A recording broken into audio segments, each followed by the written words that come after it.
আসসালামু আলাইকুম, নতুন একটি ভিডিওতে সবাইকে স্বাগত। তো আজকে আমরা প্রথম চ্যাপ্টারের নতুন একটি টপিক নিয়ে আলোচনা করব, যার নাম হচ্ছে সূচকের ভাগের নিয়ম 2। তো আমরা কি শিখেছিলাম আগে? সূচকের ভাগের নিয়ম 1 শিখেছিলাম, এখন 2 শিখব। তো 1 আর 2 এর মধ্যে কিছুটা পার্থক্য আছে, সেটা আমরা যখন অঙ্কগুলো করতে করতে যাব তখন দেখব। ওকে, তো এটা তোমরা পেজ 16তে পেয়ে যাবা।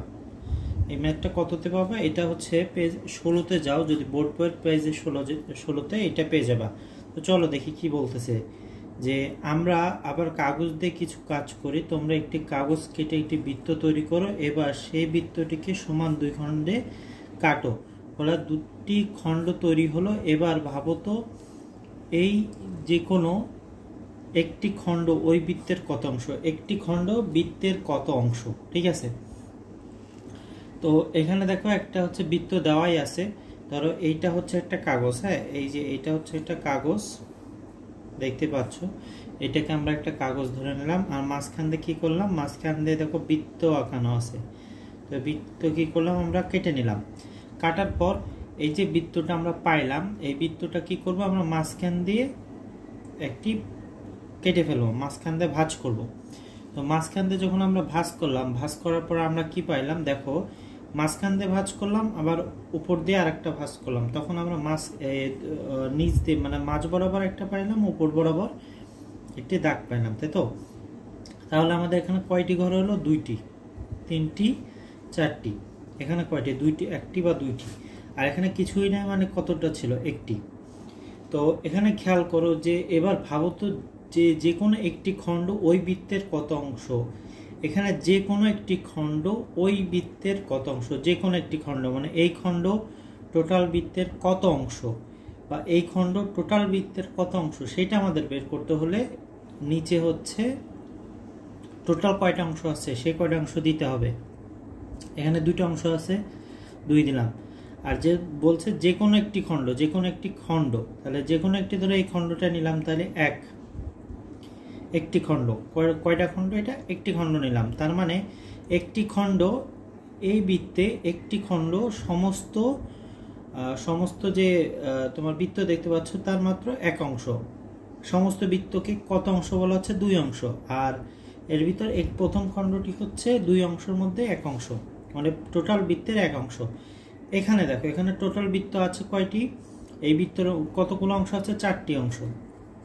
আর যে কোনো একটি খণ্ড হচ্ছে, যে কোনো একটি খণ্ডই কিন্তু 4 অংশের মধ্যে 1 অংশ। ঠিক আছে, একটু বুঝতে অসুবিধা হচ্ছে, আমরা পরের পেজে যে ম্যাথগুলো আছে সেগুলা করব এবং শিখবো, কেমন?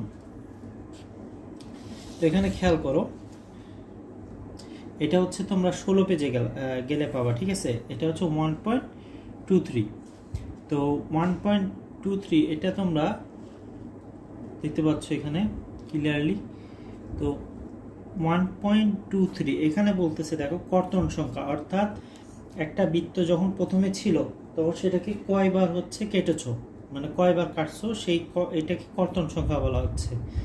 আর খণ্ড সংখ্যা মানে এটা কাটার পরে ভিতরে কতগুলো খণ্ড তৈরি হয়েছে সেটা এখানে লিখতে হবে।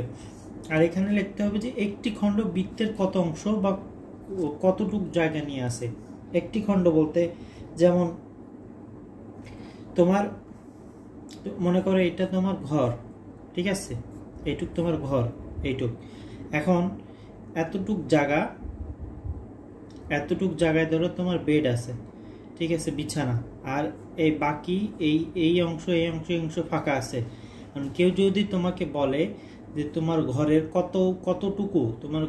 কতটুকু, তোমার বাসার কতটুকু অংশ জুড়ে আছে, তাহলে কি বলবা? যে আমার ঘরের 4 ভাগের 1 ভাগ, 4 ভাগের এই 1 ভাগ জুড়ে আমার বেড আছে, তাই না? তো এটাও সেম, সেটা হচ্ছে এখানে বলতেছে যে একটি খণ্ড বৃত্তটির কত অংশ, মানে এই একটি খণ্ড, ওখানকার একটি খণ্ড টোটাল বৃত্তের কত অংশ? 2 এর 1। খেয়াল করো এখানে বলতেছে এবার 2টি খণ্ডকেই আবার পূর্বের ন্যায় সমান 2 ভাবে কাটো, ভাবো একটি খণ্ড পূর্ণবৃত্তের কত অংশ। এবার আবার হচ্ছে আমাদের কাটতে হবে, তাই তো? দ্বিতীয় কর্তন করতে হবে। দ্বিতীয় কর্তন করার পর আমরা দেখেছিলাম কি, এই যে দ্বিতীয় কর্তন করার পর আমরা এখানে দেখেছিলাম আমাদের 4টা ঘর হচ্ছে, তার মানে এখানে একটি ঘর কি, টোটাল 4টি ঘরের মধ্যে একটি ঘর হচ্ছে 1/4 অংশ বলা যায়। 4টি ঘর আছে, 4টি ঘর দিলাম, আর একটি হচ্ছে টোটাল বৃত্তের 4/1 অংশ।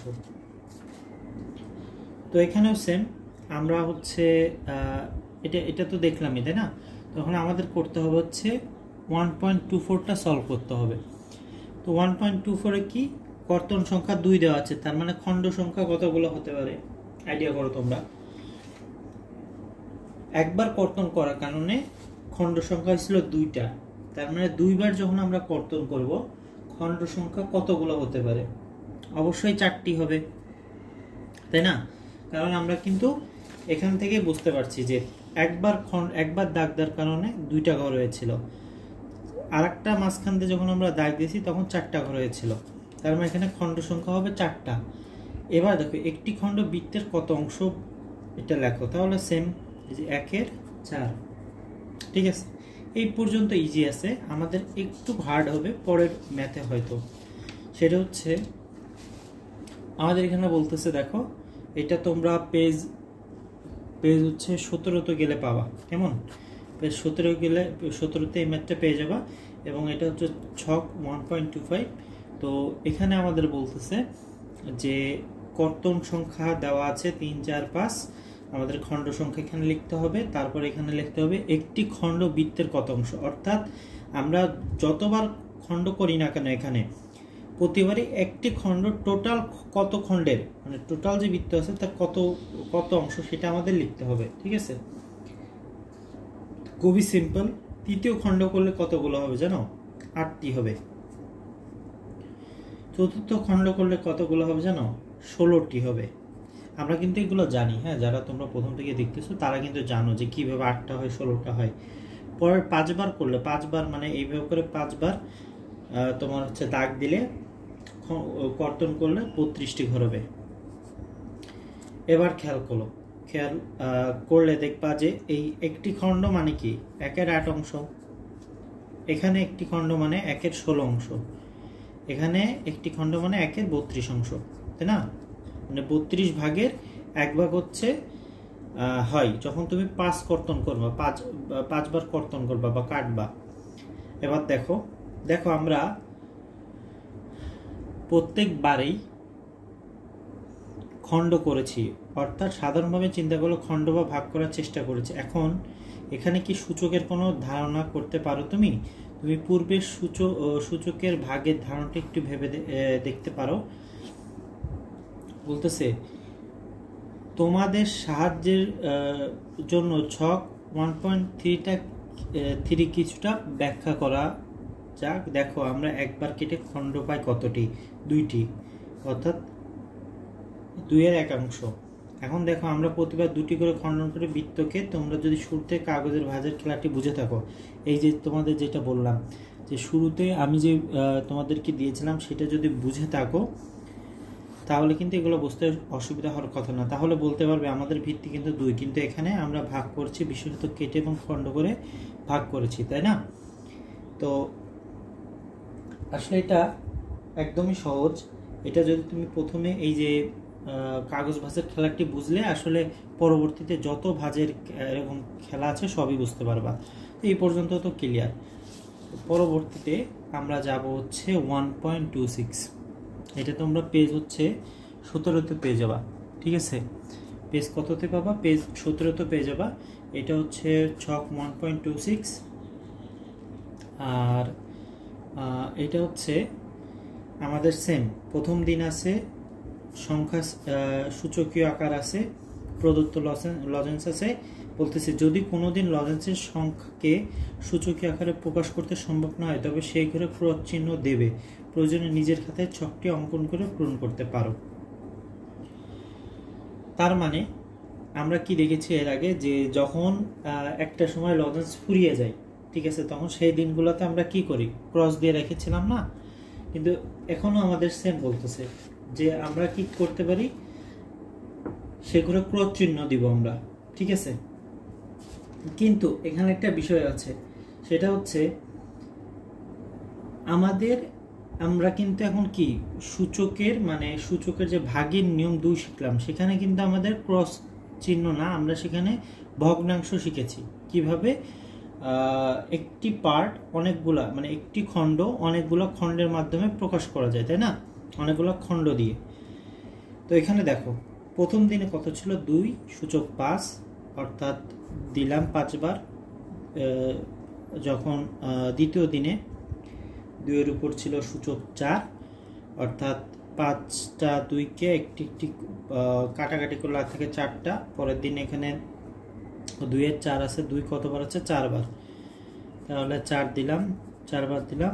আবার 2 দিয়ে আমরা ভাগ করলে হচ্ছে 8 থেকে 3, তার মানে আমরা 2 দিলাম, সূচক উপরে 3 দিলাম, আর এই 2 3 2 এর উপর সূচক 3 থাকা মানে 2 হচ্ছে 3 বার। আবার একে 2 দিয়ে ভাগ, এই 2 কেন দিয়ে আমরা ভাগ করতেছি জানো তো, এটা হচ্ছে নিয়ম ছিল, হ্যাঁ, যে একটি দল আর একটি দলকে লজেন্স দিবে কিন্তু প্রতিদিন 2 দ্বারা ভাগ করতে হবে, এটা কিন্তু নিয়ম ছিল। তো 2 দিয়ে আবার যদি এখানে ভাগ দাও তাহলে এখানে থাকতেছে কয়টা 2 থাকছে, 2টা 2, তার মানে 2 উপরে হচ্ছে 2 দিতে হবে। এবার 2 উপরে 2, তাই তো, তার মানে আমরা 2 বার দিব। এটাকে আবার যদি 2 দিয়ে ভাগ দাও, 2 দিয়ে কাটা গেলে শুধু থাকে 2, 2 দিলাম।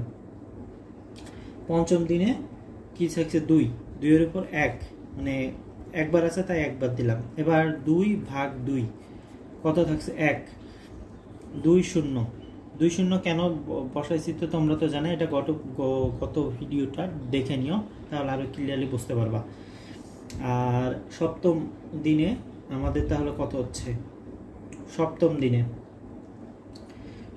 দিনে আমাদের কি, প্রথম দিনে যদি 1 দেয়, ঠিক আছে, 1 দেয়, তাহলে সপ্তম দিনে কি হবে, সপ্তম দিনে 1 ভাগ 2, তাই না।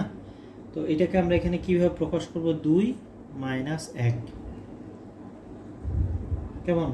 পরবর্তী দিনে 2 মাইনাস 1 বা 1, এটাকে আমরা 2 দিলাম, এটাকে আমরা কিভাবে প্রকাশ করতে পারি, 2 মাইনাস 2। তো এই যে এটাকে আমরা কিভাবে প্রকাশ করলাম জানো, এটা সেটা হচ্ছে, খেয়াল করো, -1 মানে হাফ বোঝায়, -1 মানে কি হাফ বোঝায়। কোনো কিছুর আগে, এটা ভাগের আরেকটি নিয়ম বলতে পারো, সাধারণত ঋণাত্মক, অর্থাৎ মাইনাস থাকলে মাইনাসের সংখ্যাটা যদি আগে থাকে, ধরো এখানে ধরো এটা যেমন দেওয়া আছে, এটা কত হবে 1 এর 4, তো আমরা এটা এইভাবে লিখতে পারি 2 1 ভাগ 2 মাইনাস, তাতে এইভাবে লিখতে পারি। বাট এটাকে আমরা কিভাবে প্রকাশ করতে পারি, সরাসরি এইভাবে প্রকাশ করতে পারি কিনা, অবশ্যই পারবো। -2কে আমরা এইভাবে প্রকাশ করতে পারি, -2কে আমরা এইভাবে প্রকাশ করতে পারি, 2 গুণ 2 এভাবে করতে পারি। আচ্ছা, তো -2 ভাঙলে তো হচ্ছে কত হবে, -2 ভাঙলে অবশ্যই উপরে 1/2 হবে, ঠিক আছে। তো এই পর্যন্ত তোমাদের আই হোপ বুঝতে সমস্যার কথা না। আমরা নেক্সট ক্লাসে, ঠিক আছে, নেক্সট ক্লাসে আমরা পরবর্তী টপিক নিয়ে আলোচনা করবো। আনটিল দেন সবাই ভালো থেকো, আসসালামু আলাইকুম রহমতুল্লাহ।